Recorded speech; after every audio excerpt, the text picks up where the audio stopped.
So I finally got to see Sofia Coppola's The Beguiled. It came out last week. It came out on my birthday, actually, or I guess it was released in LA in the week before my birthday, and then went wide on my birthday, and I was on vacation.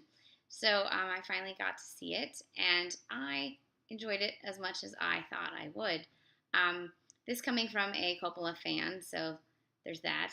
I have not read the book, and I have not seen the other film adaptation, so I cannot compare to either. I'm just going to go with my thoughts based on the film as it was presented to me. One last thing. I feel that there has been a lot of criticism of this film based on the marketing compared to the final product. Don't compare film's marketing to the film. The marketing is not the film. That's all I'm going to say. I just hate that.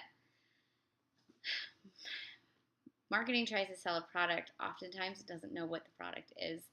And in this case, I feel like they had what they thought was one product, and I'm not necessarily sure that that's what Coppola had in mind in the film that she was telling.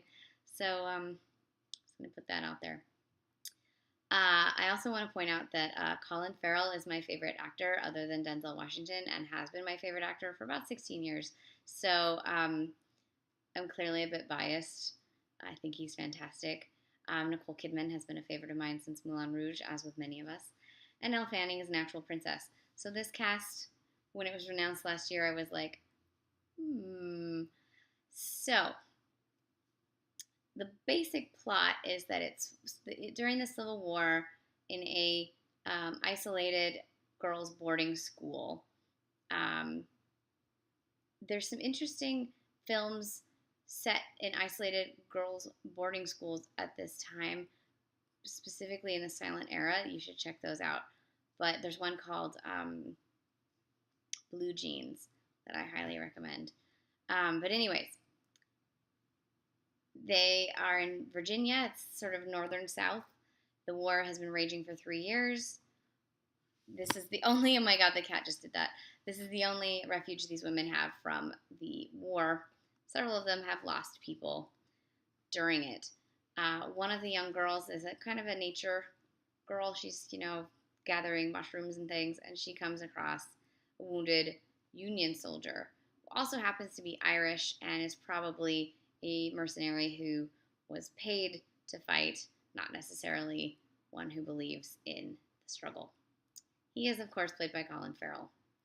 So Colin Farrell's character gets pulled into this house with these women of varying ages and temperaments, many of whom cannot stand each other, but have been stuck with each other because they're in the middle of a war and they can't go home.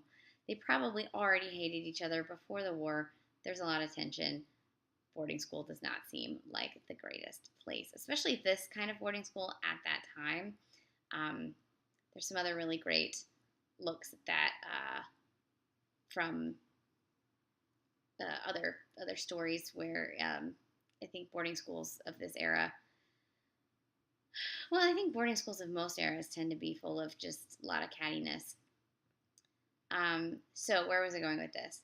So he's wounded, and you get to see sort of their reactions to taking in this wounded soldier, their reactions as good Christians, their reactions as horny women being presented by super hot Colin Farrell.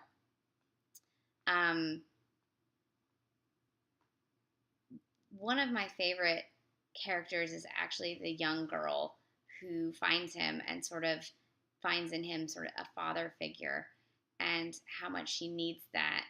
And there's a moment towards the end of the movie where she's still believing that he is this figure that she needs, and there's this particular act of violence that he does that just ruins it for her. And kind of the film posits all of the women as missing something and trying to find it in this man and not finding it, because that's not where you can find what you're missing in general. You need to find that in yourself.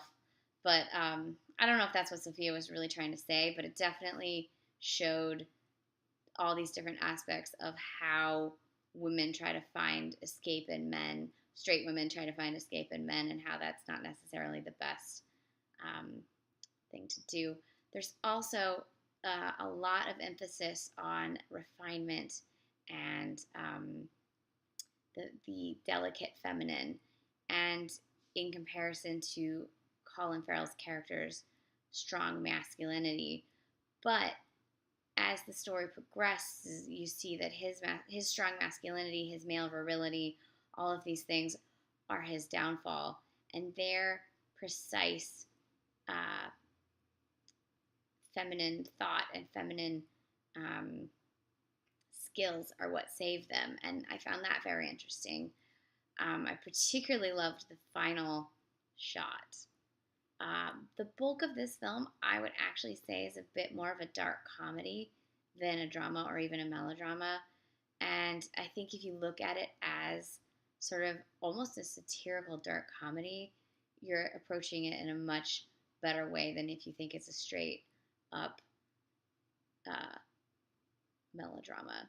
Because there's aspects of the melodrama, but I highly suspect this is actually a dark comedy, dressed up like a melodrama. Nicole Kidman, I don't even know what to say. There are so many moments with her where I'm like, you are so good, and I'm glad that you're always so good. Oh, she's not always good. I've seen a fair share of Nicole Kidman movies that I didn't care for, but when she's great, she is great. And there's a shot towards the end of this film where she is serving a look that I'm like, yes, that. I don't know. I just really quite enjoyed this film. I kind of want to watch it again. I think that. I didn't talk about Colin Farrell's performance. Oh, he is one of the great actors working today. And I'm not saying this just because I've been a fan for most of my life, but when he's given a good piece of material and a great character with a lot to work with, he brings so much to it. I was thinking this would make a great double feature with that Liv Ullmann movie, the Jessica Chastain one. What the hell is that movie's called? Okay, hold on. We're going to look this up. It has similar sort of, where is it? I don't know. It felt to me that it had a really similar sort of crazy, Miss Julie. Yeah. I don't know. I feel like this would make a great double feature with Miss Julie, with the sort of all the aspects of what's sort of looking for. What is the word I'm looking for? I don't know the word I'm looking for, but if you watch the two movies, you'll see what I mean. They play off each other quite well. And interesting sort of contrasted performances of men trying to navigate women, and straight men navigating straight women. I don't know. I enjoyed this film. It's from 2017. It just came out. It's still in theaters. I guess at some point I'll watch the 70s version and see. But I guess I feel the same way about the two Carries. Like I saw the original Carrie, but I have not read the Carrie book. But I liked the later version of the Kimberly Pierce version of Carrie better, because I liked what she was trying to say. So what are you gonna do? So this was the Beguiled, beautiful film, a much darker film than I think it's being given credit for, and definitely a dark comedy. I don't care what anyone says. This is like midnight dark comedy right here. So this was Sofia Coppola's The Beguiled. If you watched it, tell me which one of the girls you think is your fave. I have a very special place in my heart for the little Catholic girl, for her many suggestions. If you've seen the movie, you know what I'm talking about. Anyways, this was The Beguiled. Check it out for yourself. It's playing in theaters. Colin Farrell for life.